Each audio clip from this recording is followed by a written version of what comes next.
We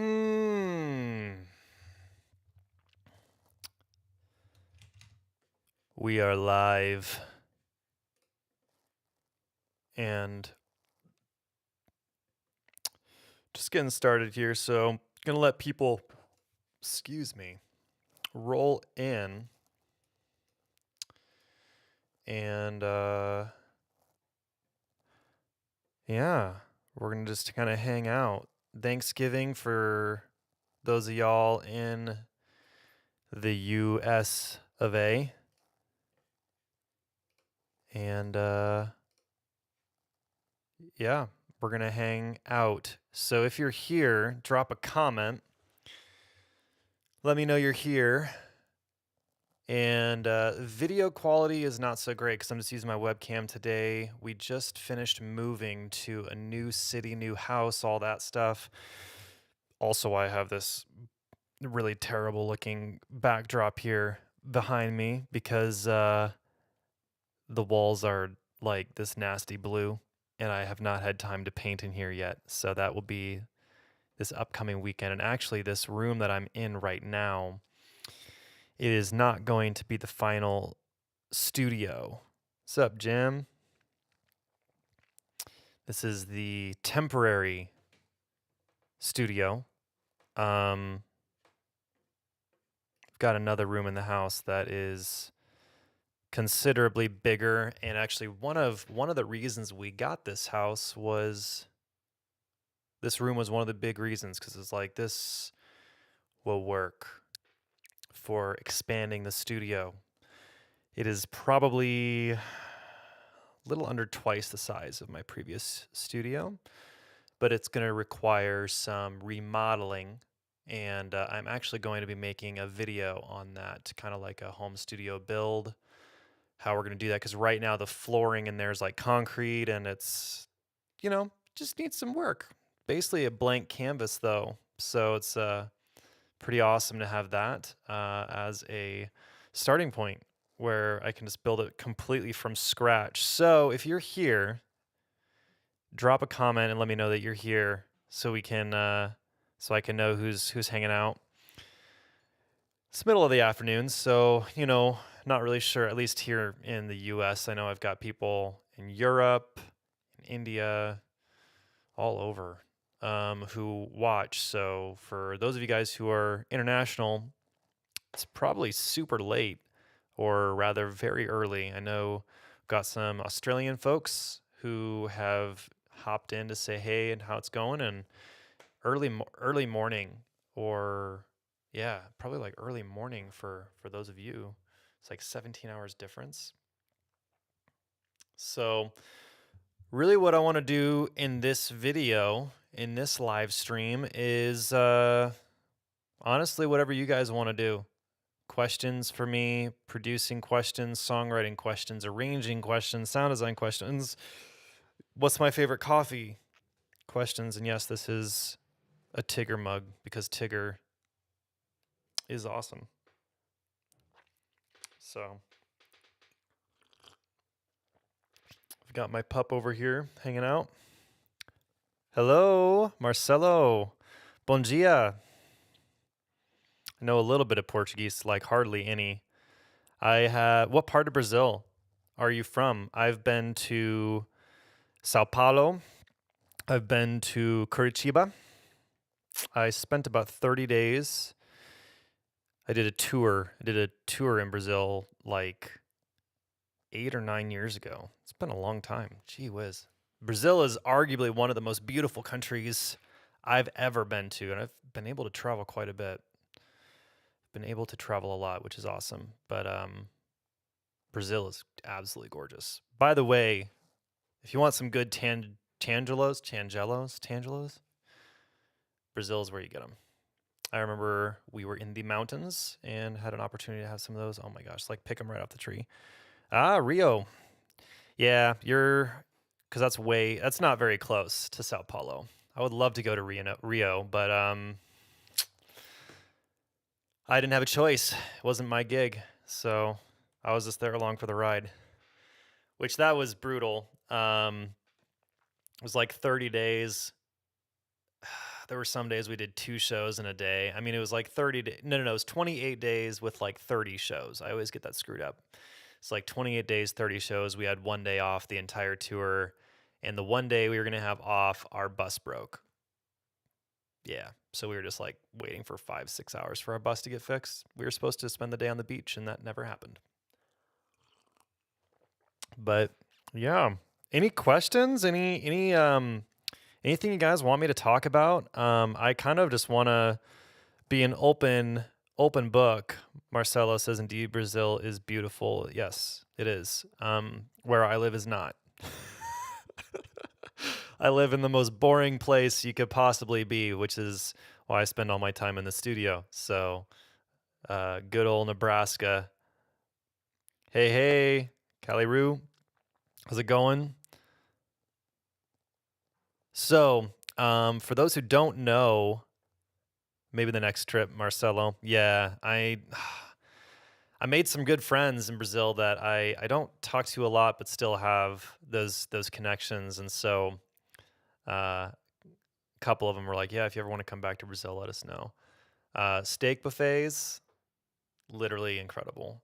America's terrible at it. Like, they're like, "Here, we've got this Brazilian steak buffet," and you go to it, and if you've actually been to Brazil and actually had a real steak buffet, you're just like, "This is terrible. This is not good."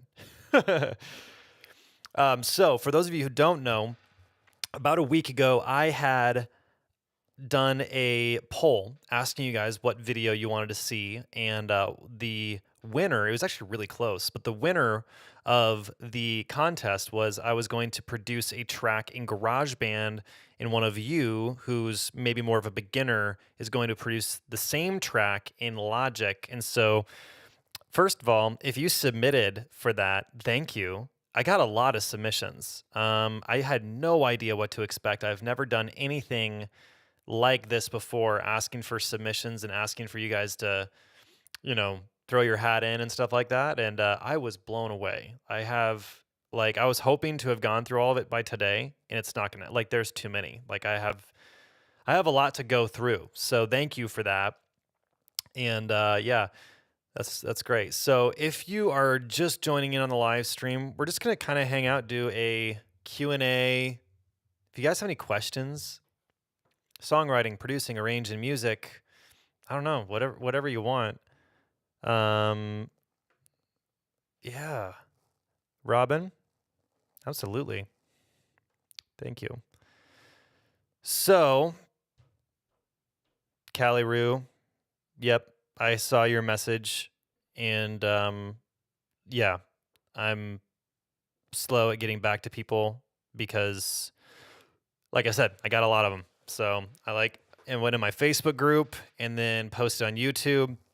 And at first, the Facebook group was all like, I got some people saying they wanted to do it right away because it's Facebook, and apparently everyone's on Facebook 24/7. And I'm not. Like, I'm basically not on Facebook anymore at all. And YouTube, though, it was like a day delayed, and then all of a sudden, like, boom, just my email inbox kind of just exploded, and then got a bunch of stuff. So, Callie Roo, here we go. Really? I didn't actually know. So, Callie Roo, how do I feel about Jacob Collier? Wow, I did not know that. I didn't know that. That is legit. Jacob Collier's, I hate him. I mean, I don't. I love him. He's incredible. But Johannes or Johan. I'm probably just totally butchering that. I'm so sorry. I'll call you Star World. Thank you. So, Jacob Collier is incredible. First of all, I first found him when I was in college, which was when he was kind of getting started. And he's one of those guys that the music that he makes, I think he fully demonstrates that in the world of pop music, where everything is extremely dumbed down and simplified, I think Jacob Collier just proves that there is absolutely an audience for complex music that is not just your, like basic chord progressions and stuff like that. I mean, he really fully demonstrates that you can go crazy with harmony. And yeah. So here's a question: how many years have I been using Logic Pro? 12. Probably 12 years. I started in GarageBand, did that for about a year, and then I saved up, and then I got into Logic after buying a laptop. I got a job as a host at Ruby Tuesday when I was in high school as a 15-year-old, and I basically, yeah, I saved up and bought a laptop and got Logic and, you know, got all that stuff. So, Alex, thank you. That's awesome. Appreciate that, Alex. And I'll keep making videos. Got more videos coming. I'm really doubling down because the growth has been amazing to see how this channel has gone from virtually nothing at the beginning of this year to, I suppose this is kind of a cool announcement. The channel is going to break 1 million views in less than a month. Like analytically speaking, it's around, I need around 50,000 more. I'm at about 950,000 views right now, which is literally incredible. Yeah. So Will, how's it going, Will? Thank you so much. Yeah, I will definitely keep the videos coming. Got more coming. I released a video yesterday, if you haven't seen that, on pop vocal layering. Yeah, so have done a couple vocal production videos here recently. And yeah, so it's been a good time there. But honestly, as far as the question towards like producing in Logic, like how long I've been doing, yeah, Will, thank you. Let's go. 1 million views. Yeah. We're close. I mean, this month, in the last, like, this month it's done a little over 100,000 views, which is absolutely insane. Because I literally, like, the prior 3 years was less than 100,000 views for 3 years.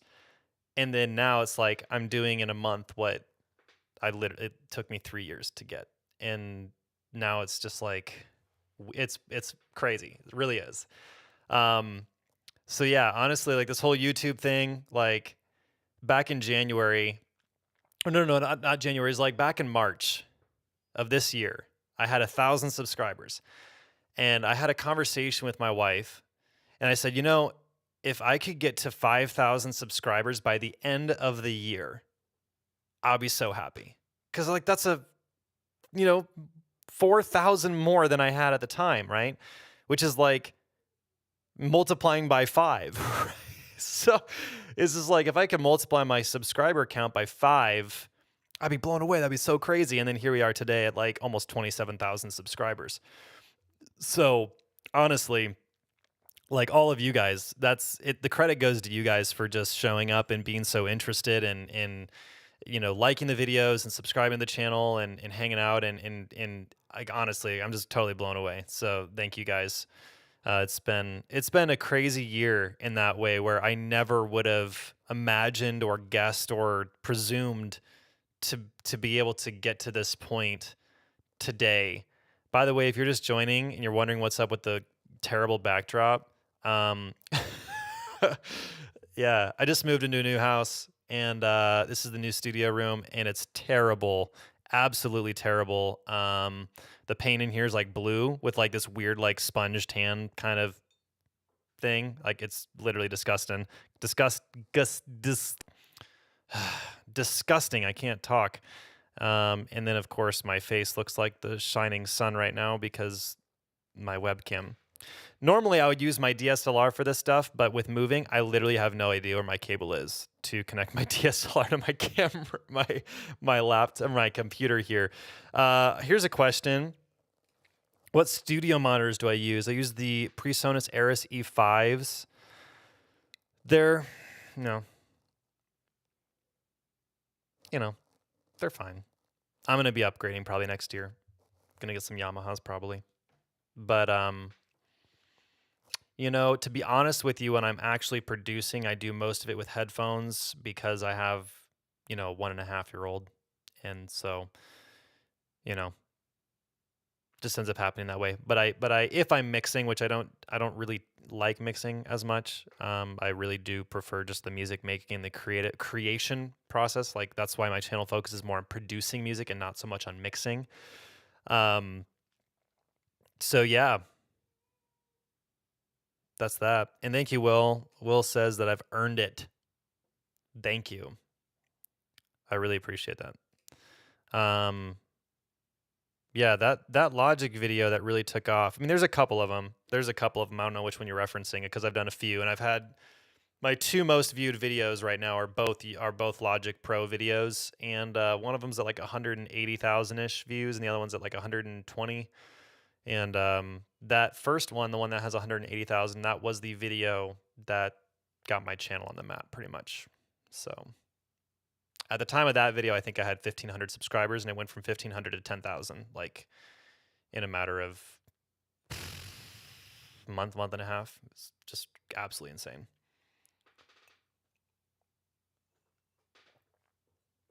Any other like just questions, like music questions, production questions? Like I know we don't have a ton of people here. I'm sure some people are, potentially still working on getting off work, depending on where in the country you are, where in the world you are.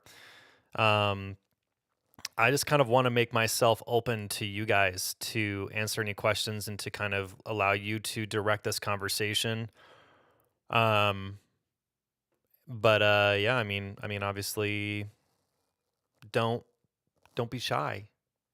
Don't be shy. Um, but I suppose a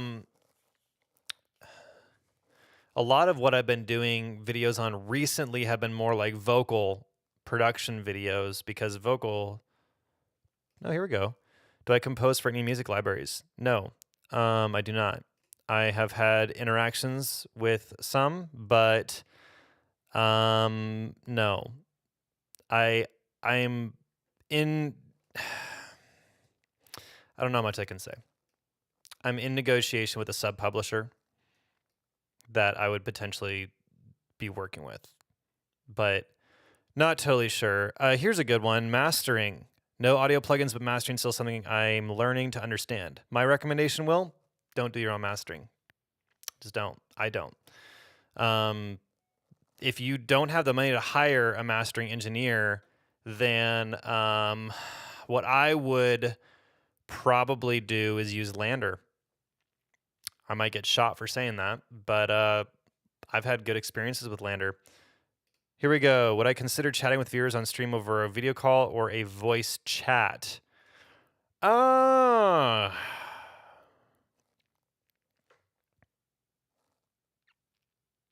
would have to think about that. I'm not saying no. I'm not saying yes. I would need to think about that. There's a couple. I mean, yeah, I'd have to think about that.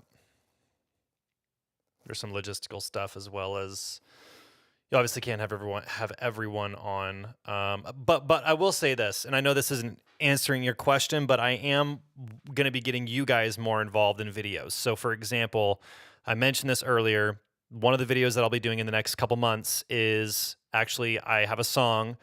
Well, I've got a couple that basically I'm going to be producing the intro verse chorus for, and then I will have one of you who's more of a beginner producer produce the same thing. So it's going to be kind of like a pro versus beginner video, but I'm going to use GarageBand. So it'll be like pro producer uses GarageBand versus, beginner producer using Logic or something like that. So Will, Waves plugins, what about Waves plugins? Are you asking for recommendations or I'm not a Waves guy. And here's the thing. If you want to make better music, just buying effects plugins is not how you're going to do it. I know that's probably not a very popular opinion, but it's true. If you want to make great music, it starts with great songs, great arranging, good sound design, and then the mixing is like the very end. It's like this much of this much, right? So like the producing process is like this, and the mixing is like itty bitty space over here. So that's the main thing is that. And honestly, this is one of the big reasons I started this channel is because I see so many YouTube channels that are like mixing and everything is mixing and your tracks don't sound good because you're not good at mixing. And it's like, I mixing is like not actually that I mean, like for me, if I'm producing an artist and I'm going to have a mixing engineer do the mix, like what I send to the mixing engineer already sounds good. So anyway, got two questions here. So one from Callie Rue, what are some simple, easy techniques for percussive or melodic fills between sections of the song? Great question. So reversed elements are really good. So one, reversed elements are really good for transitions. For like percussive stuff, I mean, obviously you can use fills. It just depends. It depends on so many things. It depends on genre. It depends on where in the song we're going. Obviously, but like a lot of times I'll use reversed elements, like reverse percussion, like snares, add some reverb to them, and then reverse those to get that kind of a sound. Reversed vocals, reversed pianos. I'll oftentimes do like a high octave and then saturate it with, and I say saturate, but I don't actually mean use saturation plugin. I mean use just reverb and then reverse that audio, use that as a transition and then fills. And then you can do other things like, if let's say you're doing like something like this.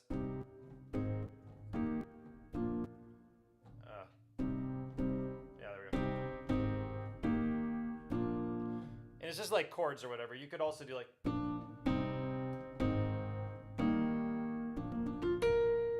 You could do like arpeggios.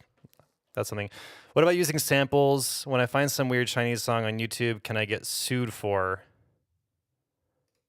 I mean, what's up, Phil? My man. But Laura, your question. It depends on how you're using it. Okay, here we go. So if I find a sample in a relatively uncommon song, or what circumstance can I use it? Gotcha. Okay, yeah. So this is tough, because if you were just to take something and like you don't own it, then like legally speaking, just from a copyright perspective, like you shouldn't use it unless you're going to pay them royalties or get permission. However, in a lot of cases, like you just completely just not make it. It doesn't sound like what it sounds like at all in the end. So I'll just say that's one of those areas where it's kind of gray as far as what you can and can't do. I personally don't do it just because that's not a part of my musical process. I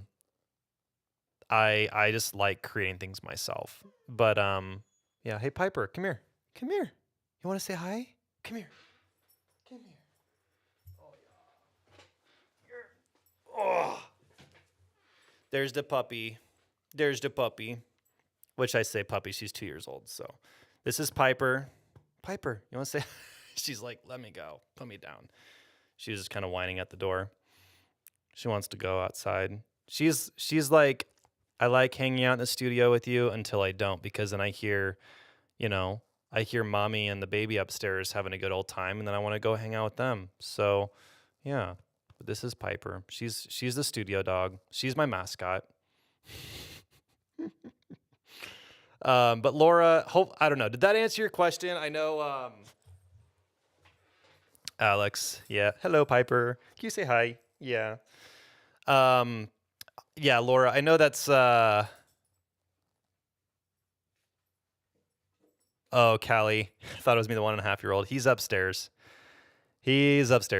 Not down here, because, it's dangerous having my 1.5-year-old son in my studio.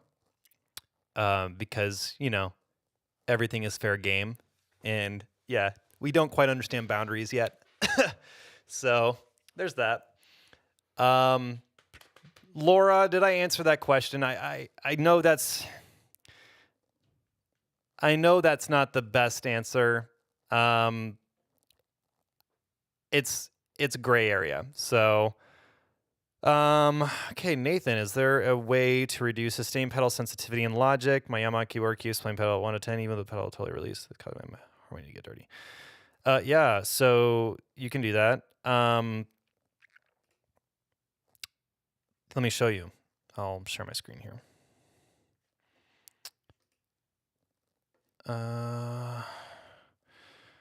So if you have piano roll, here I'll just create some MIDI region in here. You got your piano roll in here.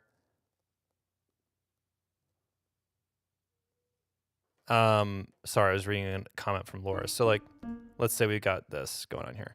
First of all, you can open up the sustain pedal by going into your automation up here and then going to sustain. And then, yeah, you can basically change the actual sustain level here.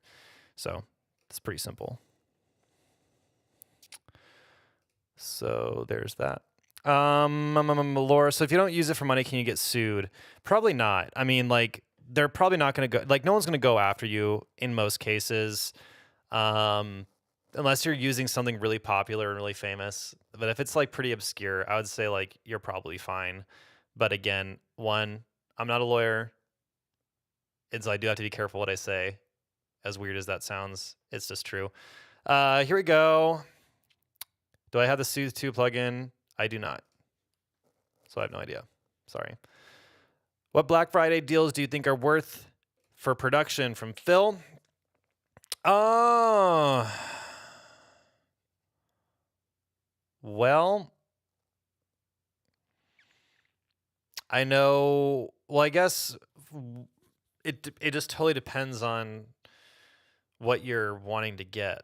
I mean, like, are you talking Marcelo? Thanks, but I mean during playing it, and I don't know. I'm sorry.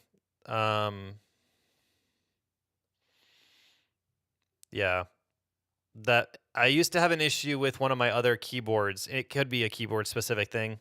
I had an issue with another one of my keyboards, my first keyboard, where the sustain pedal was reversed. So like if you push the sustain pedal down, it didn't sustain, but if you lifted it up, it did. It was really strange.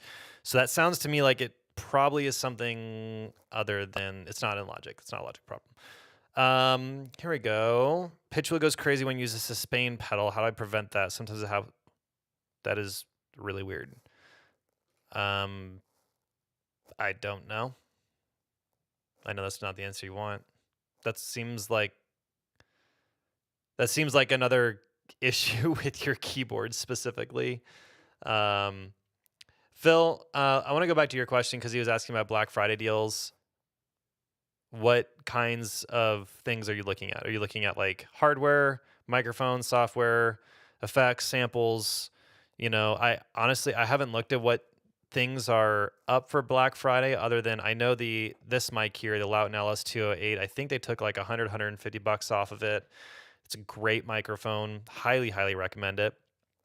As far as other things, I know Isotope is having a big holiday deal. That's more for like effects plugins, like like I think that has Nectar and some mastering stuff, which I wouldn't personally buy. So, what's my opinion on other DAWs other than Logic Pro? Use whatever you want to use. I don't think it matters. I mean, I wouldn't use GarageBand or any free software because there are significant limitations. But Pro Tools, Ableton, Studio One, it does not matter. There's literally when people get into arguments and debates over what the best DAW is or the best microphone or best audio interface, best monitors, best whatever, I think it's all just garbage. I don't think it matters. It's not that I don't think it matters. It doesn't matter. It's not a matter. It doesn't, because no listener is thinking, I bet he did that in Logic. I bet he did that in Pro Tools. No. You give me Pro Tools, I'll make music pretty much the same as I'd make in Logic. You give me Ableton, probably going to make about the same music that I make in Logic. I like Logic because of the layout, and it seems to be a lot more of a composer-friendly DAW, which is why I use it. I used Pro Tools when I was actually working in a studio for a little while, and I just don't like it personally. I mean, Pro Tools is a standard in terms of professional production, but and then you can get Luna. Luna's free.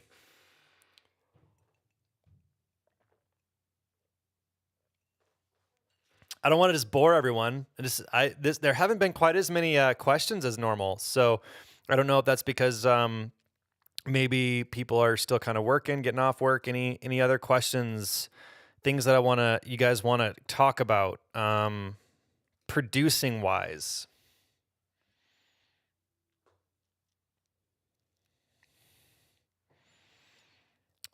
Yep, I agree with this. Yeah, dude. I mean, no one cares. How about the live loops in Logic? I mean, I made a video on it. Like, are you just asking for my opinion of it? I don't really actually use it. Um, oh, can you hear the playback from previous?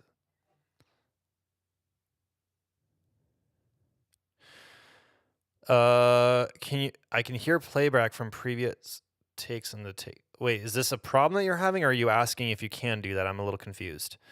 Um, okay, Alex, here we go. Newbie with Logic learning virtual orchestration. What advice would you offer to a beginner learning how to orchestrate for strings? My advice is one, um, that you should, you know, compose good music. I mean, that's the first thing, is work on like composing, because that's actually super, super important. Um, your video on how to make strings realistic blew your mind. Thank you. Appreciate that. So yeah, I think the first thing is like understanding part writing is really important if you're talking about like orchestration and strings and stuff like that. So that would require a lot of kind of talking about. So yeah, I mean, like as far as just like getting better at that, I think really what you would probably want to do is, focus on good part writing. So like voice leading. And so here, let me demonstrate. So like, let's say you have a melody like this.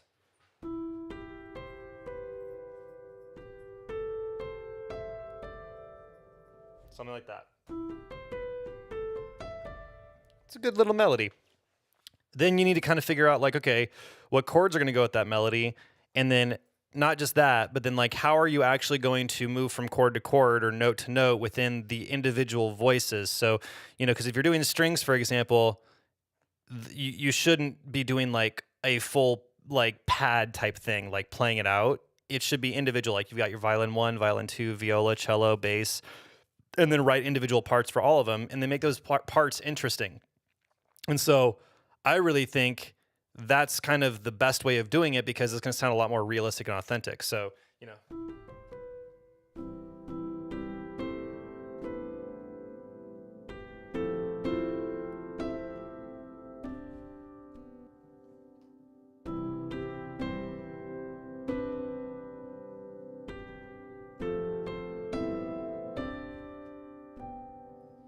like that right there, kind of, you could then break that into the individual things, then they make their individual lines and whatnot. Okay, so here's another question.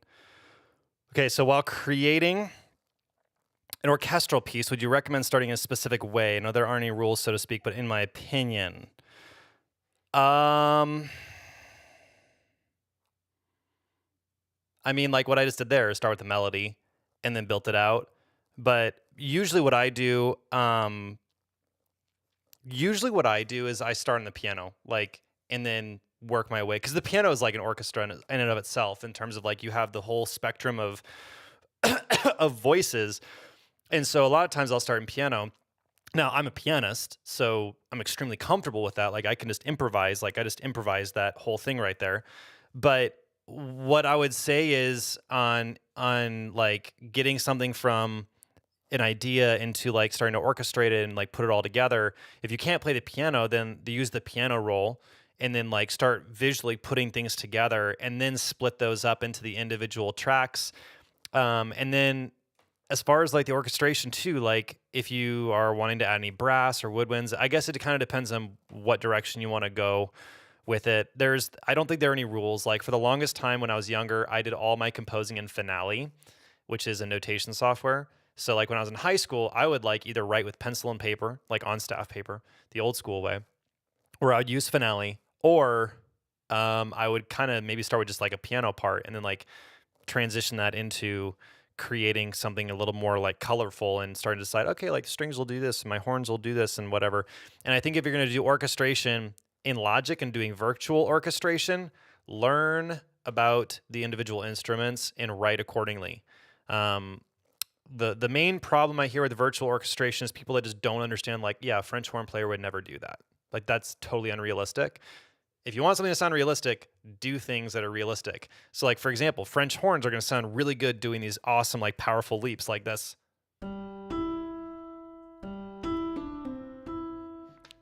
Whereas, like, they're probably not going to do, like, super crazy fast, like, like,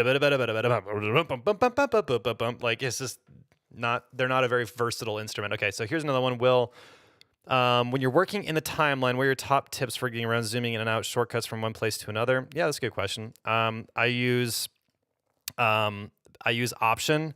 Here, I'll show you kind of like what it looks like in my DAW. So like this whole, like I'm making my stuff bigger this way, and all I'm doing is I'm clicking the Option key, and then I'm scrolling with my mouse up and down, zooming in and out like this.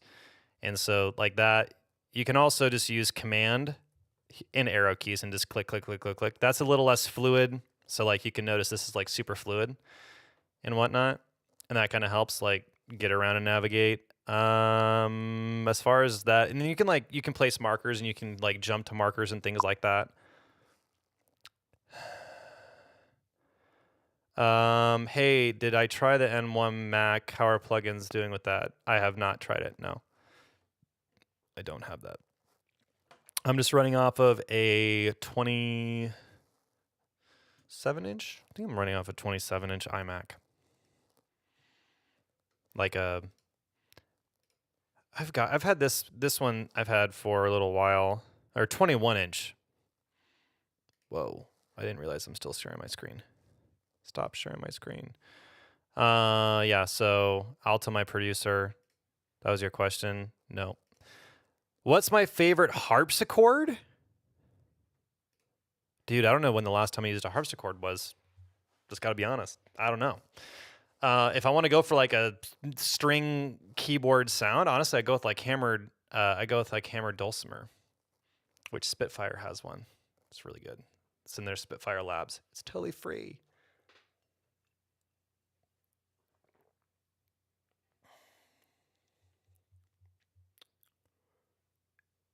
Any other like, here we go, Tom. Here we go. How important are studio monitors? I suppose, I mean, important, but not like the most important. Studio monitors are mostly helpful for mixing, more than anything. It's to help give you a good reference for, for how things are sounding. So I mean, like the thing is, it depends on what monitors you're getting. So, like if you get like some monitors, I'm trying to think. I think it's like I don't know. I bought the monitors that I bought. I did some research. I got them Era C5s. It's PreSonus, just a neutral monitor. One of the main things is you just don't want to find a monitor that's going to make everything sound awesome, because that's not going to give you a very realistic idea of what you're working with. But at the same time, you can mix with headphones. Like if you get a good pair of headphones, you like I've mixed on these headphones, and I've been doing it more because I have an infant in my house. So if he's taking a nap or if he's sleeping, guess what? I'm not doing mixing on my monitors. So I would here, come here. My doggie's not very happy that she's in this room with me anymore because she knows that mom and baby are playing upstairs. But as far as like how important is it, I think that there are more important things. I mean, there are people that are literally producing professionally, making money, producing artists who don't have monitors. But they are using good headphones. I will say that. But if you have the money for it and you have the budget for it, then yeah, I would say get some monitors. It definitely is a inspirational thing to have. And here we go. We got, Spitfire Audio is having a mega sale, released quite a lot of samples recently. Yeah, Spitfire's been up to a lot. In fact, Spitfire and Output just recently did a collaboration for Arcade, which is pretty dope. So yeah. Yeah. What kind of music is everyone doing? I would love to just drop a comment. What kind of music are you making? Describe it however you want. however you feel. Yeah. Oh, here we go. In my musical journey thus far, who has been the most important influences? Any film music composers on that? Yes. James Newton Howard is on that list for sure. He's been incredibly influential. And I would also say Thomas Newman is phenomenal. I love Thomas Newman. In fact, I think one of the best film scores there out there is oh my gosh. King Kong, the James Newton one, the James Newton Howard. Wow, just completely blanked on James Newton Howard, James Howard Newton, whatever. But as far as that goes, as far as other musical influences, I mean, I don't know. Like, I have an extremely eclectic interest in music. I listen to a lot. I listen to a lot of mainstream music, like pop. I listen to a lot of Imagine Dragons. Lael is not a big art. He's not a big artist, but he's phenomenal. Lael is incredible. Jacob Collier. I listen to a lot of Jacob Collier. Sodi. Sodi's good. A little more this. Ruel. Ruel actually might be one of my all-time favorite artists. In fact, I'm going to be posting a music video on my channel here down the road. I'm going to be doing a music video, actually. I took the song Feeling Good, which was not composed or written by Michael Bublé, but Michael Bublé made it famous. You know, birds in the sky, you know how I feel. I took that and basically made it like a super heavy hitting, almost like Hans Zimmer. It's almost like Hans Zimmer just like decided, you know what? I'm going to do a cover of that track. And so I did that, and I'm going to be releasing a music video on that. And that one actually was super inspired by Ruel. So I'm going to have to give her a shout out, you know, because, dude, she'd be so much fun to do a collab with. Like a co-write or something, and it's never going to happen. But you know what? A guy can dream. She's incredible. She writes a lot of music for television. Josh, what's up? Thanks a bunch. I'm glad that they're helping you get started, and happy to hear that. What kind of music is everyone doing? So, Any Rude, hopefully I'm saying that right. Amateur composer, started out with orchestral pieces. That's great. Looks like we've got some dance music. Alex Theo, classical orchestral, turning old church hymns to symphonic works. That's awesome. East West is a really good place to get some libraries as well. I used a lot of the East West stuff. Their samples are huge, though. That's the one downside. It takes forever to load. But I'm a huge Native Instruments fan. I mean, honestly, I think Native Instruments is pretty amazing. Robin, there we go, collaborating with an animator. Awesome. I have a buddy of mine who's an animator in Seattle, and we have done, I've scored 2 of his projects. In fact, scoring for film was my very first. E.S. Smith. What's up? What part of Canada are you from? I've actually got I've had students of mine in Canada. In fact, I had a business partner a little while back who is Canadian. She lives in, oh my gosh.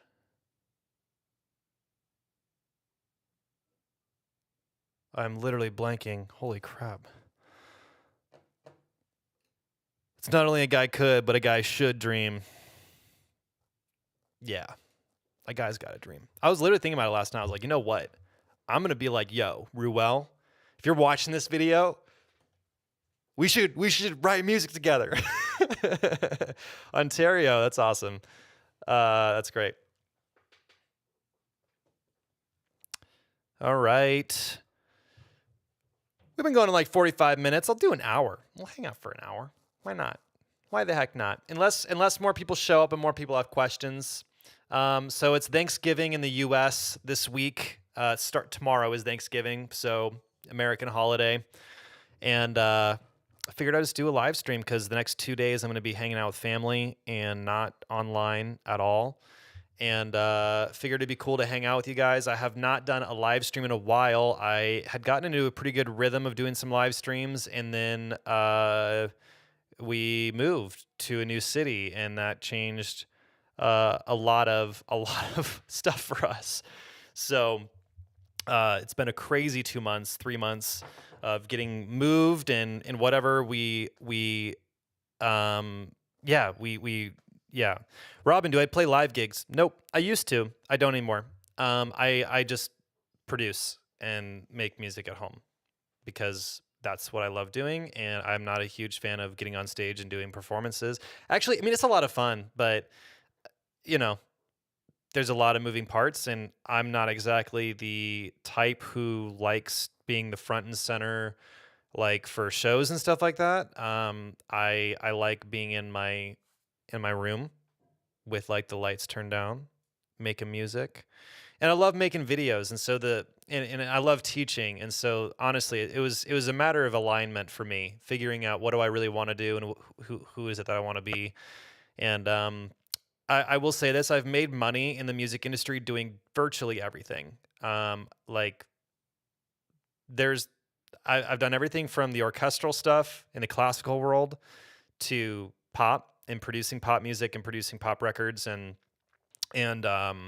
film scoring, writing for choirs, arranging, working with show choirs, and I've done everything. So it's just a matter, and then the live shows and stuff like that, and touring, and I learned. Honestly, here's the thing: if you want to like do music and like actually get into music and figure out what it is you want to do long term, if you want to have a career in music, and this is like, first of all, I think if you want to have a career in music, it has to be irresistible. Like you have to mentally be in a place where there is no other option, because it is actually very difficult to make a living and make a career out of it. And then you have to be willing to just to do a lot of stuff that you might not actually like to figure out what it is that you actually do like. So, here we go. The biggest question I have and haven't been able to find a decent answer to is how to go about creating a good vocal melody. Any tips and tricks? Yes, I do. This is up my wheelhouse for sure. If you want to create a good melody, it's not just a good vocal melody, good melody in general. There's a few things you need to know. First of all, you need to understand how notes move from one note to the next, okay? You literally only have 3 options. I mean, there's more than 3 options, but let's break it down into 3 options. You can stay on the same note, okay? You can stay on the same note and then add rhythm. Right?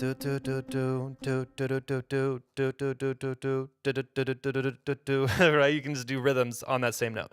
You can also move up or down by a step. So you can do a half step or a whole step. That's up and down by a step. That's down a step. All of this is happening within the scale, right? So we're in C major. Okay. We can go up a note or down a note. Okay. Or we can leap. Now this is where it's 3 options, but there's more than 3 options, because you can go da da da da da da da da da da da, which is an octave. Or you could go down that way. Da da da da da da da da da da da da, which is too low for me to sing. Okay. Now, if you want to create good melodies, the way you create good melodies is by doing a good combination of staying on the same note, moving up by step, which should be your preferred type of movement, and then incorporating leaps. Really is that simple. Now, I know that this seems a little heady for the time being. I'm about to make it not so heady. So you should favor stepwise motion. There's no leaps in there. It's all moving by steps. C to D to E. So you can make pretty much a whole melody doing nothing but stepwise motion with 0 leaps. And you add a chord progression to it.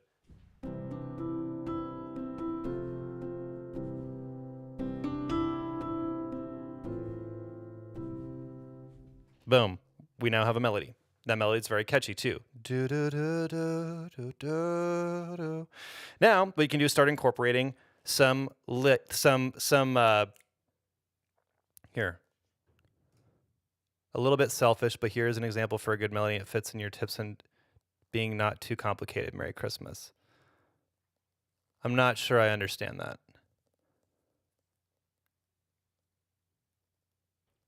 But yeah, I don't quite understand that. But the main thing is that if you're going to create a good melody, any melody, you should favor stepwise motion. You should utilize leaps in moderation. And when you leap up somewhere, you should typically go back down. So here's an example.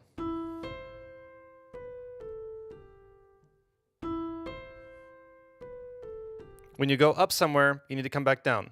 This is like just a good rule of thumb. There's not like a rule. It's not like you have to do that. You could go up. But you're not going to stay up there. You're going to come back down. Does that help? Jordy, am I happy? Yes, I'm very happy. Here we go.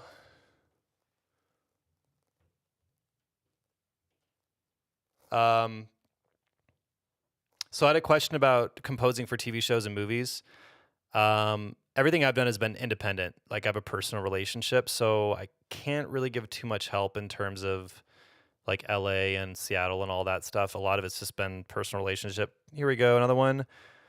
Would I recommend iMovie for videos in conjunction with Logic? Any tips when composing? Do you work intuitively by ear, using sight reading, etc.? Love my Spitfire demo. I use Premiere Pro for my videos. So I don't know if that's what you're asking. Like my videos, I use Premiere. I don't use iMovie. And then when I'm composing, here, I'll put this up. When I'm composing, do I work intuitively by ear or using sight reading, etc.? So when I'm composing, I'm using knowledge that I've acquired over a very long time about music. So music theory, essentially. I know music theory like the back of my hand. And a lot of that is because I started learning it when I was very young. I was very fortunate. I got really lucky to be taught basic music theory when I was like 10 years old. And so I started getting into improvisational piano at a pretty young age and starting to understand how chords interact with one another, how notes interact with one another, right? And so like, for example, knowing how different chords moving from one chord to the next is going to make you feel, and understanding like how to capture different moods using different chords. And so like music theory is one of those topics that is super controversial for some really dumb reason. And I think it's controversial because the way music theory is typically taught is really stupid. I think that music theory is taught in an absolutely stupid way. Speaking as someone that has a degree basically in music theory, my degree is in music composition. And I think that colleges and universities are doing a very terrible service. They're doing a disservice in terms of how they teach music theory. It's absolutely terrible. It's garbage. I only had one music theory teacher who actually taught music theory through the lens of like, let's actually teach you how music works so that you can apply this to actually create music, instead of like, here, let's talk about music theory as if it's like some mathematical equation. I have a big problem with that, because I think it actually it turns people away from wanting to learn music theory in the first place. But if you actually understand music theory in the way that I think of music theory, which is literally just fundamentally understanding how music works, if you learn how music works, you have officially just unlocked the realm of music. Because if you know something is going to work, like there's not a whole lot you can't do. Like I can tell you right now, if I were to play this, and if I were to play a C major chord down to a B flat major chord to an F major chord back to a C major chord, I can create like this very kind of spry, happy sound. Check it.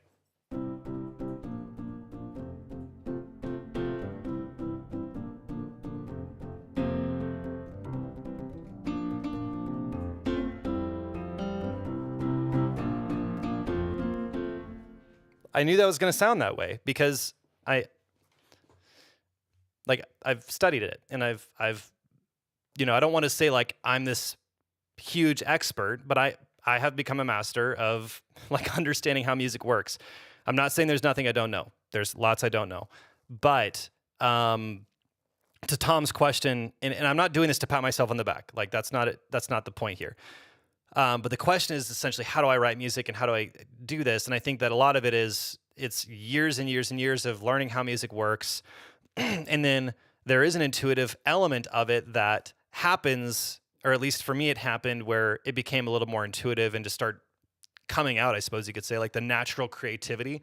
There's definitely a natural component to it, and there's no getting around it. Some people are going to be naturally better at writing music, than others. There's no getting around it. Some people are just going to be better at it than others. Some people are going to be better at producing. Some people are going to be better at writing. Some people are going to be better at singing.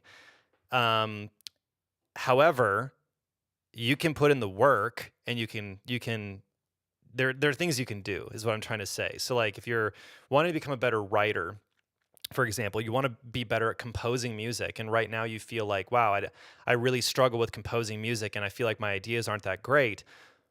Well, one of the ways that you can combat that is by learning theory, and not just like taking some theory class that's just like, here's what a major third is, and here's what a minor third is, and here's what this is, and you know, uh, if one chord goes to a 5/7 chord, goes back to a one chord, and all this stuff, like that stuff that's like, okay, cool, like it's true.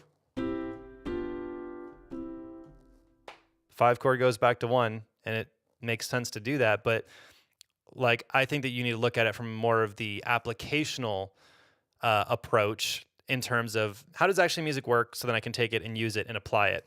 And so I think that comes down to like teaching music in a little bit more of like an exploratory manner, where it's like, okay, let's talk about a key signature and let's talk about building chords within that key signature that work together.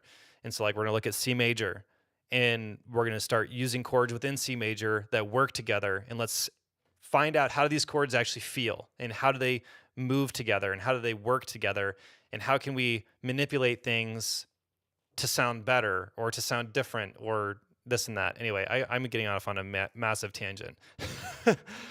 That's a topic I love talking about. I really like talking about like writing music and composing and theory and all that stuff, because it's a ton of fun. Any other questions?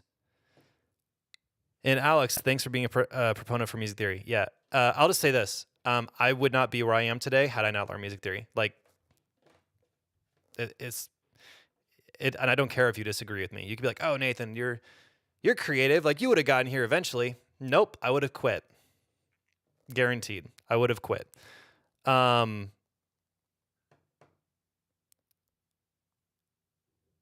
Yeah. So, as far as excuse me, like for me, when I was younger, I started learning piano at 6 years old, and by the time I was about 9, I was pretty dissatisfied because I was classically trained. And so reading music, sight reading, and doing classical music and all that stuff. And I got bored with it because ultimately, like, I was like, I want to write music. I want to create stuff. My teacher had no idea how to facilitate that. And we got a different teacher. She had no idea how to facilitate that. And so then ended up getting really fortunate. We ended up finding a songwriter that I studied with for 4 years. And that's what he taught me. It's music theory, or at least introduction to music theory, and a lot more of the fundamentals of like scales and how key signatures work and how to understand harmony and melody making and all that stuff. And then that's what really got me into that kind of immersive environment of just creating. And then kind of as I got older, learned a little bit more, and then went to college and got a degree in music and music theory. And then you end up learning like 95% of stuff that's completely useless. Okay, so got a few more questions here.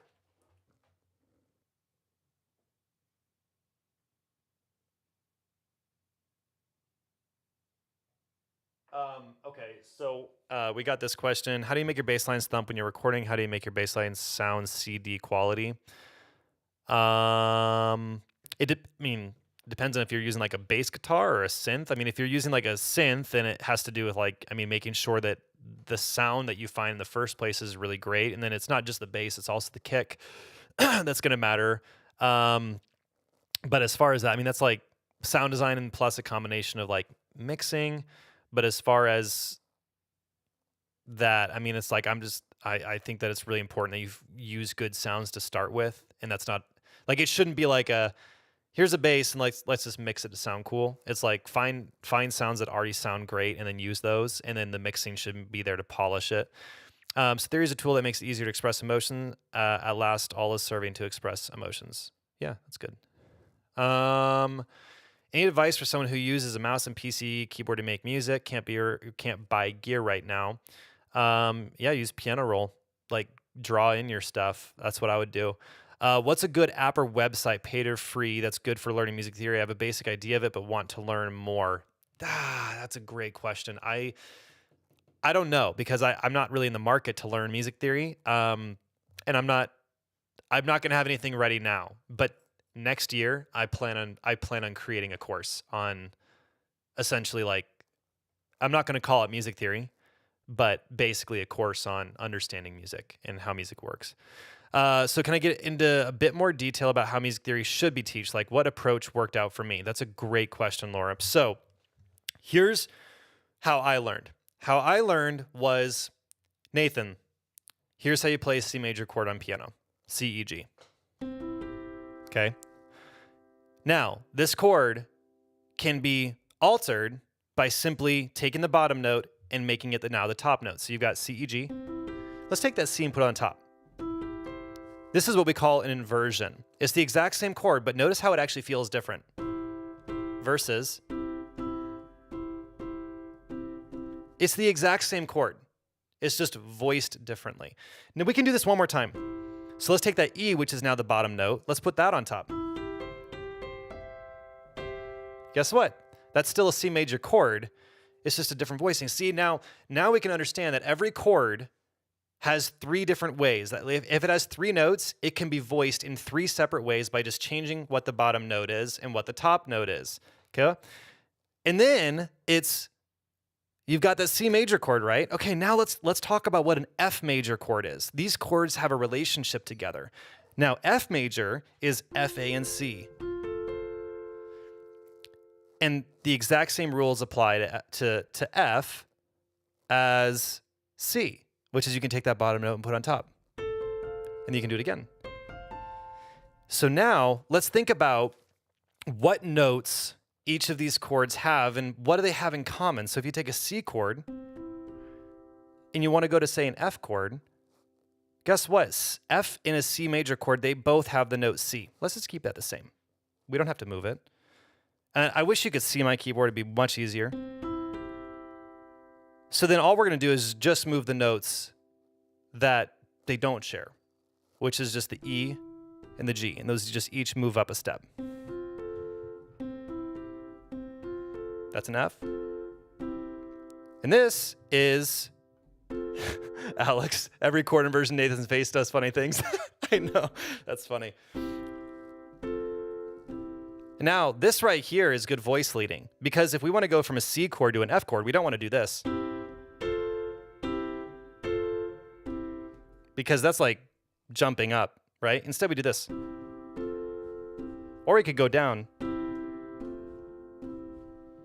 And then we can start altering just with these two chords, nothing but two chords. We can now change how these two chords feel based on the inversions that we choose. So now let's start in a different inversion, lower. So we've got that C major chord. Let's lower it in inversion. And then now let's do that same thing, go from a C to an F.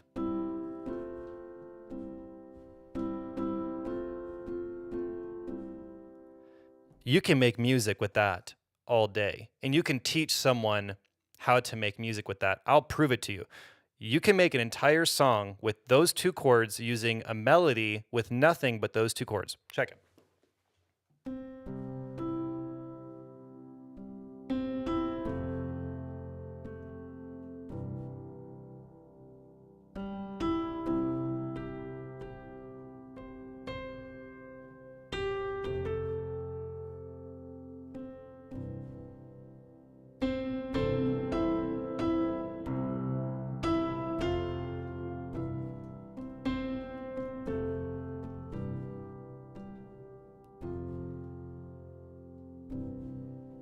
Boom, we just made an entire song, theoretically, with two chords, using nothing but the notes that exist within the chords.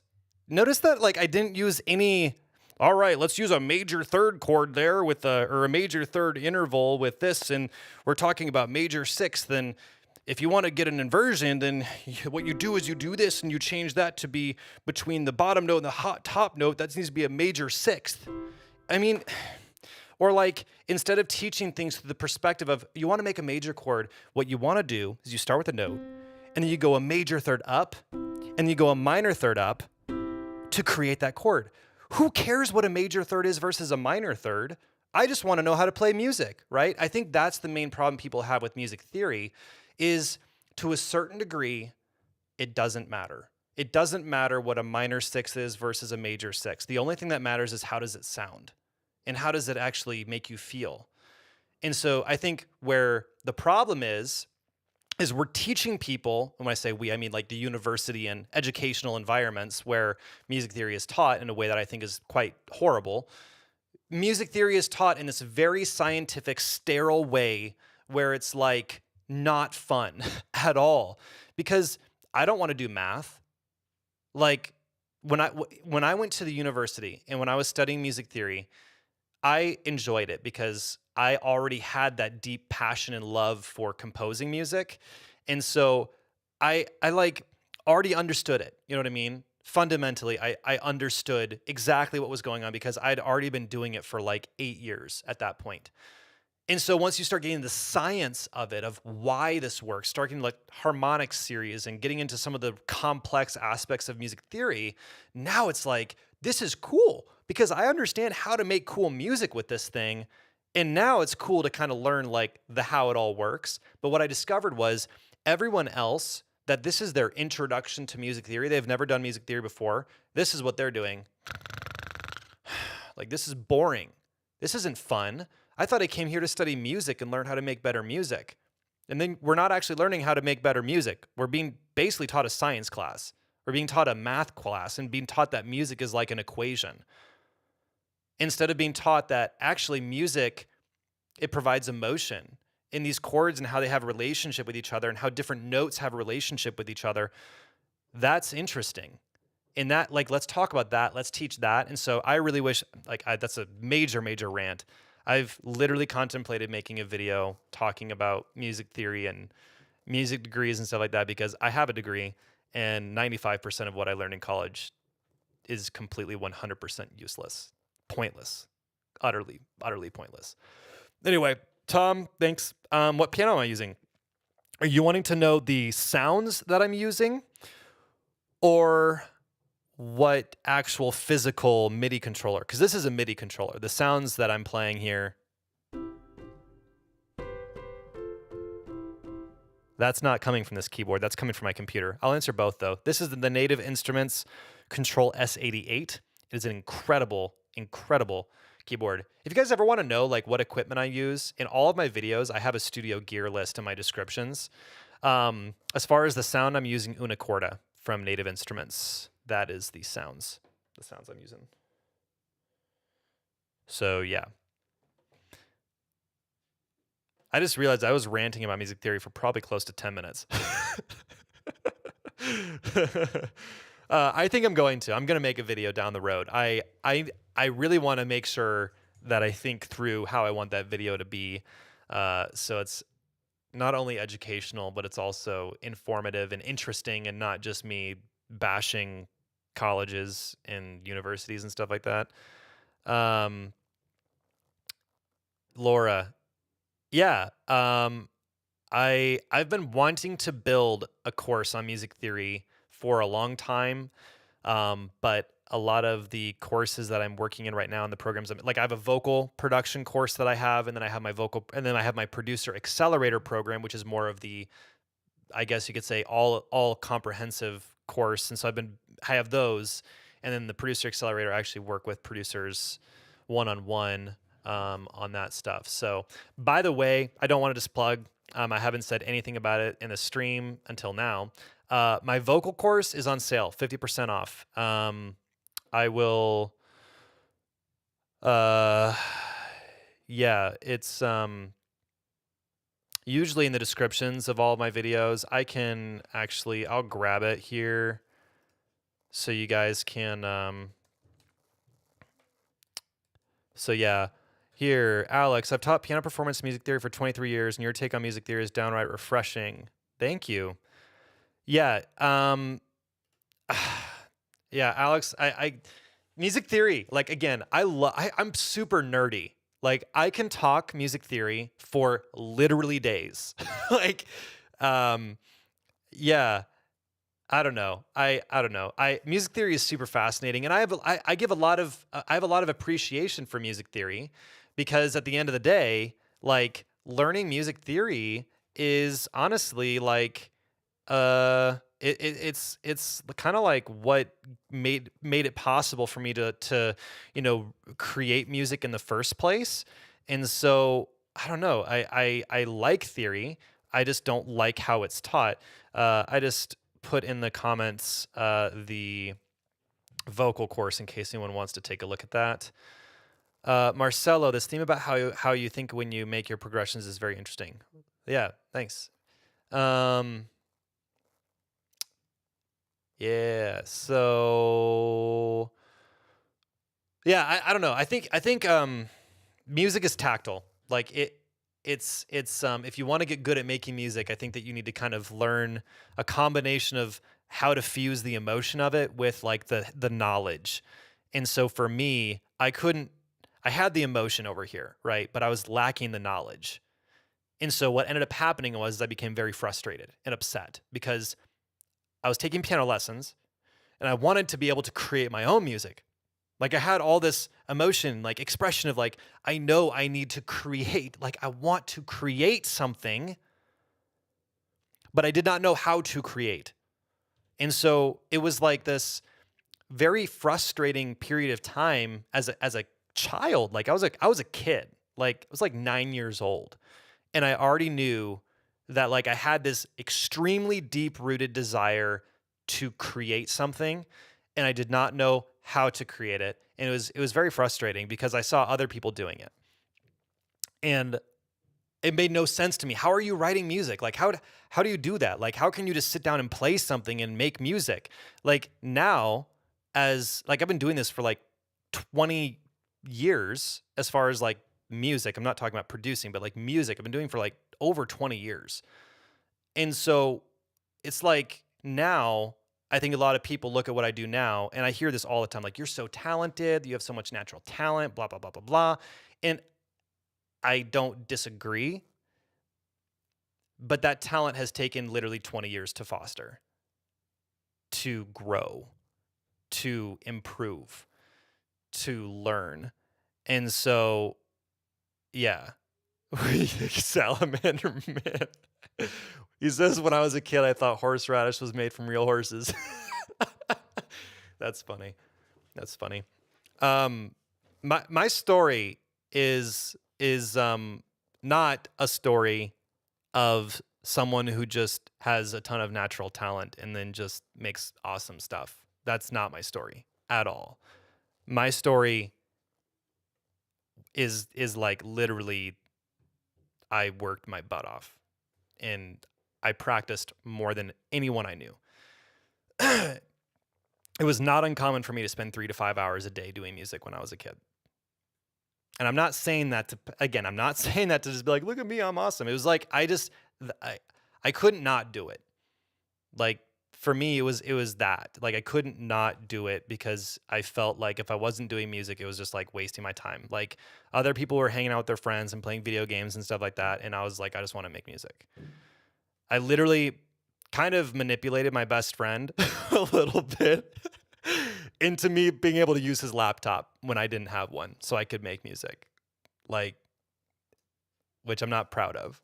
I'm not proud of that because, probably wasn't very good for our relationship, but, thanks, Joseph, for letting me use your laptop, bro. We're still friends today. Is there any, yeah, we've been going for over an hour. If y'all are just getting bored, I suppose you can just, leave or whatever. I'm having fun. This is fun talking about stuff. If I feel like these live streams get more fun the last half because more questions start kind of coming in and stuff. Any other things you guys want me to talk about? I'm cool hanging out as long as you guys want to hang out. If you're having fun, great. If you guys are like, Nathan, shut it down, this is getting boring, then, I'll shut it down. We can We can do whatever. Jeffrey, happy Thanksgiving to you as well. Are you in the US or no? I know I have a lot of people watching that are not in the United States. And so, you know, I never want to just assume. I don't want to be like, "Hey, happy Thanksgiving," and then you're like, "Dude, I live in France," or something like that. Because obviously Thanksgiving is, you know, kind of, you know, it's an American holiday. I know other countries have their own form of Thanksgiving, but yeah. So yeah, I'm excited for the future, everybody. I'm going to start posting more videos, more.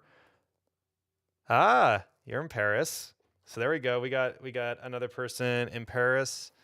Actually just talked Ohio. Nice. I'm in Nebraska. Nebraska. It's the flyover state. Manchester, UK. Sweet. So it's probably getting late for you. I think the UK is 6 or 7 hours ahead. It's 4:37 p.m. my time. So I'm assuming later evening for you. Or I'm not assuming. I know it is. Close to Hamburg. Awesome. That's great. Scotland. Nice. I've been to London once. It was for a day because it was like a long layover. When I was flying, I spent some time in Africa. Canada. Hey. What part of Canada, Walter? Fort Myers, Florida. Nice. 11:30 p.m. Yep. 11:37. Robin. Fort Myers, Florida. What's the weather like there? Probably a heck of a lot nicer than it is here. Where I'm at right now, it's like 40 degrees Fahrenheit, which is warm for where I am. I know all y'all's in Canada and Europe and stuff. You're all like Celsius, and over here we're weird and we use Fahrenheit. Nice. JC. Now people are commenting. What's up, everybody? What's up, everybody? If there's anything interesting you want me to talk about, we are last chance. We're at the end. Last chance. Roll call. No, not roll call. Because y'all are giving roll call by saying where you're at.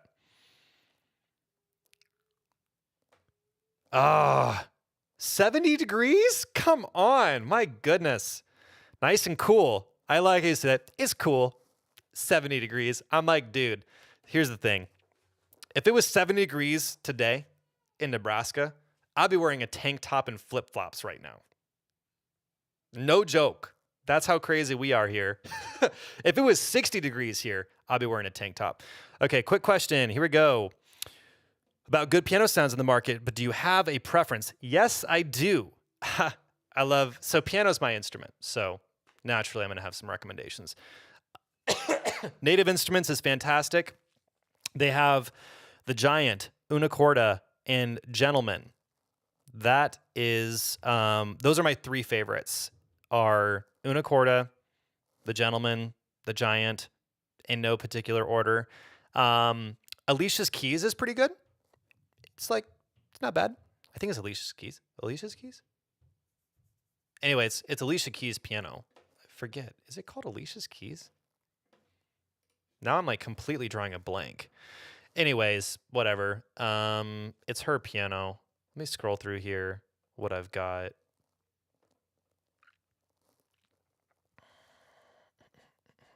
Yeah, it's Alicia's Keys. I was right. I don't have Omnisphere, but I do know that Omnisphere has some really good pianos. Yeah, Alicia's Keys. Yeah, that's what I said, Robin. And then, yeah.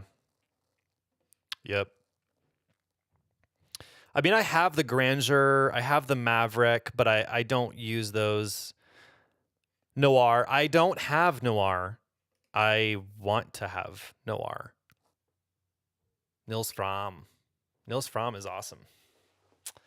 Actually, I think a buddy of mine who you guys should check out Philip Daniels' music. He's phenomenal. He does kind of the contemporary like classic, like neoclassical music. He's phenomenal.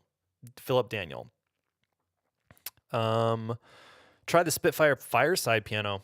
I've not tried that. Looks like I need to. Looks like I need to. I'm not gonna lie. Una corda. That's what this is. What I'm playing right now. Like, I mean, just listen to this thing. Ah.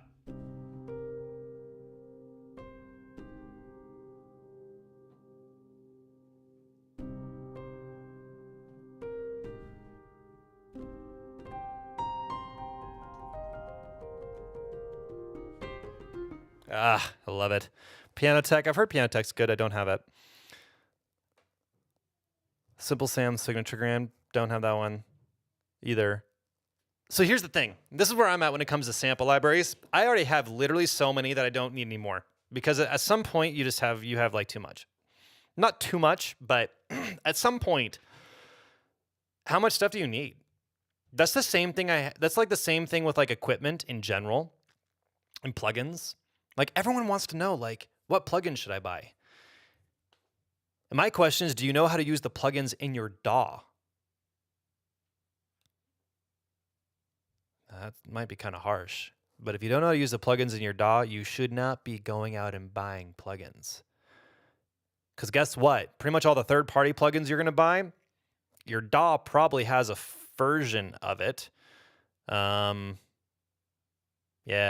E.S. Smith Media. E. Smith Media. I don't know if I said E.S. Smith.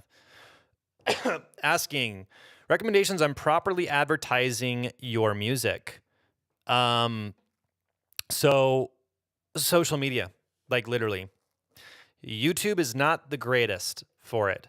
I know that sounds weird because I'm literally on YouTube right now, but you need to understand I teach on YouTube. I don't use YouTube as a place to like grow myself as an artist. I'm not an artist, first of all. I mean, technically I am, but I'm not pushing myself as an artist because that's not what I want to do. If you're an artist and you're wanting to grow and you're wanting to build a fan base, there are two platforms you need to be on: Instagram and TikTok. Now, I know what you're thinking. TikTok? Thought that was for teenagers that are dancing. I mean, yeah, that part of TikTok is. But YouTube also used to be a place where people would just post really crappy videos. And guess what? YouTube ain't a place where people just post crappy videos anymore. YouTube has become a very different platform than it used to be. TikTok is a music creator's platform. It is based on sound. I spent some time learning a lot about TikTok. I've not gone on TikTok personally because all my growth is happening on YouTube. And so, like, you know, but if you're a musician and you want to build a fan base quickly, TikTok is the place to do it. Go learn how to use TikTok, get super good at it, post regularly, use it as a way to perform your music, do demos of your music, show you producing your music, talking about your music. Like, just if you haven't, spend like an hour on TikTok. If you've never used TikTok before, download the app and spend an hour just getting familiar with the app. And I guarantee you that in an hour, you're going to be like, yeah, this makes sense. Like, I get it. Because that's what happened for me. I was like, TikTok, I'm never going to download TikTok. I'm not going to ever use TikTok. And then guess what? Earlier this year, I was like, you know what? We'll see. We'll see what it's like. And then I used it for an hour. And then I was like, holy crap, this is addicting. And now I understand why it's like literally, I think, the most downloaded app in the world, at least this year. So TikTok, I don't think you should be advertising or spending money on advertising your music until you have figured out how to grow organically. That's a whole thing. So like, for example, I sell online courses. Right? So like I sell education. Like I do a lot of free stuff on YouTube, right? Because like, guess what? Like I actually want to bring you guys value. I don't want to just I want to help you guys and I want to help people. And but YouTube is a great place of teaching. And it's also a great place of people becoming aware of what I'm doing in the first place. But I also sell courses, right? So like I've for example, like I have my vocal course on sale right now, 50% off. The link is somewhere. I posted it earlier in the comment section, but that doesn't matter. But the thing is, what I was going to say is, I don't spend any money on advertising right now. Not because I don't want to. Eventually I'm going to, because guess what? Like, that's my business. That's like how I make money. That's my income source, right? Is literally selling courses and teaching people how to produce. So if that's the case, then like eventually you're going to want to advertise. If you're an artist and you want to grow a fan base, eventually you should advertise. You should spend some money on advertising. It's a good idea. But not until you figure out exactly what you're doing. If you can't figure out the organic thing first, in other words, you're not paying for it, you're just like growing an audience naturally and then learning and figuring out what exactly that audience expects from you. Why do they love what you're doing? Who are they? And really understanding who your audience is, then that's not a good idea to spend money. Because if you're spending money on something when you don't even understand your audience because you don't even have an audience yet, that is money flushed down the toilet, my friend. Flushed down the toilet. Anyway, won't TikTok soon be N? I don't know what that means. Like gone? I don't think so. I mean, we're not going to get political, but I don't see TikTok going anywhere anytime soon. That's why I think you should be on, if you're an artist, you should not just be on, what did you miss? What did I miss? Tom, is it going to be banned? No. There was a whole hubbub about it a while back, but that's completely not materialized. So it's not. And I don't think our government's going to be able to do anything anyway with it. There was a whole thing about it for like a solid week or two where it's like, oh my gosh, TikTok's going to be banned in the US, and then nothing ever happened. So it's going to be around. I don't see TikTok going anywhere.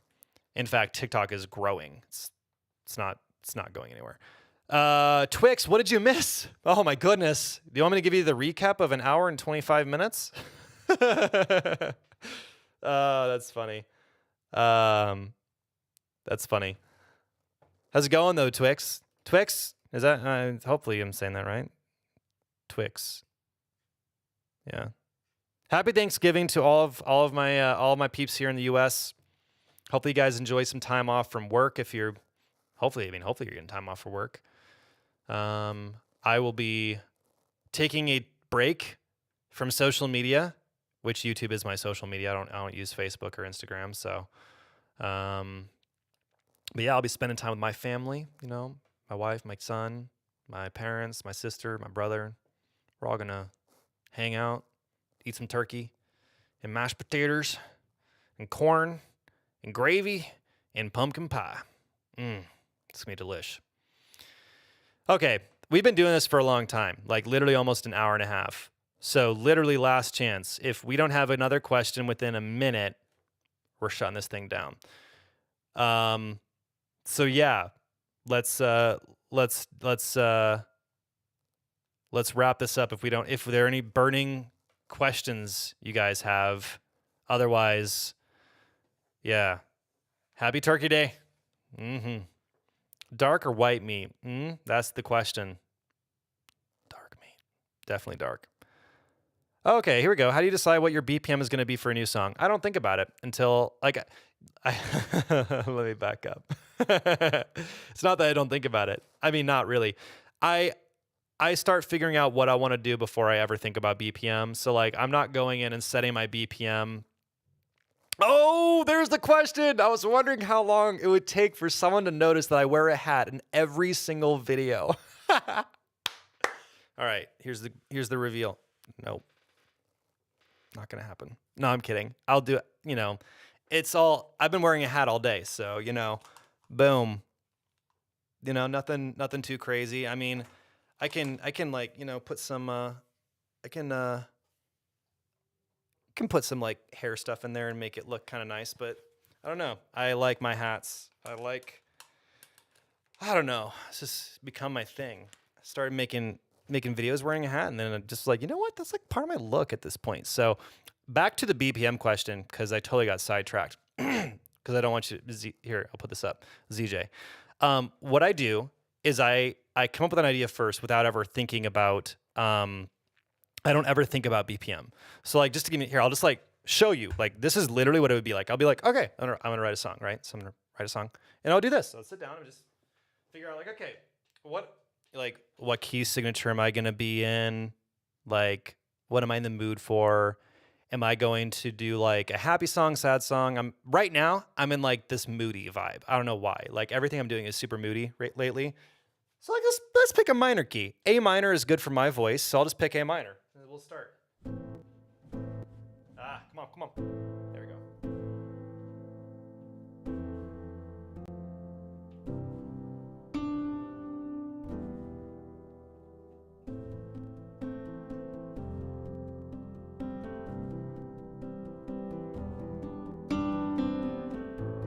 And then I'll go in and I'll find out what the BPM of that is.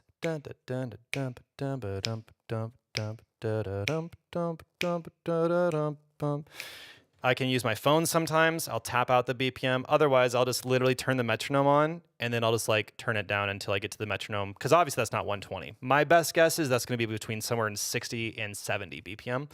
That's my best guess. And then I'll go from there. Okay, so here we go. How many instruments can I play? Piano's my main instrument. I play bass guitar. I play regular guitar, both electric and acoustic. And I play drums and cello and alto sax. I sing. I can play a lot of auxiliary percussions like glockenspiel, marimba, shaker, rain stick. I don't know. I mean, I can't really play anything with a woodwind or brass except for yeah, I mean, I can't play like French horn or anything like that. But like if it's got strings, I can play it pretty much. And I learned fast, so I like getting my hands on new instruments. Like I have a hammer dulcimer that I got like randomly, and then I just like, let's learn how to play some hammer dulcimer. And we do that. Okay, what do I start out with first? Keys, drums, guitar. Typically keys. Sometimes guitar. If I'm feeling guitar, if I'm just like, you know what, I gotta write something with guitar, then I'll start with guitar. Never start with drums. I don't. Never do. Like literally never. I don't think I've ever started a drum with songs. Started songs. Have those same headphones are the best. Yeah, these are nice. I know it isn't ideal to mix with headphones, but don't have a choice. Okay, so first of all, ZJ, you can definitely mix with headphones. There's no problem with mixing with headphones. I think actually, fortunately, the industry and I think people are catching on to the fact that the snobbery of commercial studios saying you have to have, tens of thousands or if not hundreds of thousands of dollars of equipment and whatnot to create great music is absolutely garbage. It's completely stupid. So that's the first thing. You don't have to have tens of thousands or $4,000 worth of gear, or even a couple $1,000s worth of gear. If you have a DAW, you have a way to record some stuff. You have to get a microphone, get an audio interface, get some headphones. You're pretty much good. Even a $200 budget, possibly under $200 loose budget, you can find basically any brand. As far as like Audio Technica, if you buy anything in their $100 to $200 range, you can mix on any of those. Open back headphones are typically better for mixing with headphones. You don't have to have open back headphones. The main thing is if you want to be doing your own mixing with headphones, referencing is the main thing you have to do. You have to learn those headphones. You have to understand the frequency and how frequencies respond to those headphones. And then reference. You need to make sure that whatever you're doing, you have examples of other songs that are professionally created, like on Spotify or wherever you want to go to reference. You're going back and forth to make sure that you have a good idea. Because like how the bass responds with headphones versus monitors could be different, right? But then your room also makes a difference. Because if your room is not treated with acoustic treated, then guess what? Mixing with monitors might actually be worse than mixing with headphones if you're working in an untreated room. And acoustic treatment is not exactly cheap, because guess what? Turns out those little foam pieces, they're not as effective as people might think. Oh, here we go. This is a great one. When I work with an artist, do you charge for production and agree on a songwriting cut if you contribute? Yes, I do. Yep. That's pretty standard. It's having a producing fee. And for me, like at this point, I only mix artists that I really want, or not. Did I say mixed? I don't mix artists. I only produce artists that I really love and believe in. because that's not my main business at this point. This is like teaching is my main interest. Like that's my main passion. So I take on art and then creating my own music, like writing my own music and creating my own music. So for me, if I'm working with an artist and they reach out to me and I listen to their music and I'm just like, this artist is like really good and this is up my alley and I would totally love to get involved with this artist, then I will. I have an artist in Israel right now that I'm working with that we're just his music is like the kind of music I want to be making. And so then, whoa, what's up? Hey, come here. Uh-oh. Piper, come here. You're okay. I think something startled her. It's okay. Come here. You're okay. Here. Yeah. What I was gonna say though is, as far as just like producing, what I do is I have just this is my rate, and that includes me hiring out mixing and mastering. So I take care of, like I've got a team. Honey, you're okay. You're okay. It's okay. Life will be okay. I think that might be the cue that we should wrap this up. So Toli, thank you for that question. That's a good one. If you're producing, value what you do. Like if you're gonna work with an artist, don't. It's sad because I think most producers severely underprice themselves. And if you're wanting to produce, you need to value yourself. Understand that what you do is valuable. It's there's no getting around it. It's valuable. So I'll leave it at that. It's been fun. Josh Watts, happy Thanksgiving to yourself. We will see you guys later.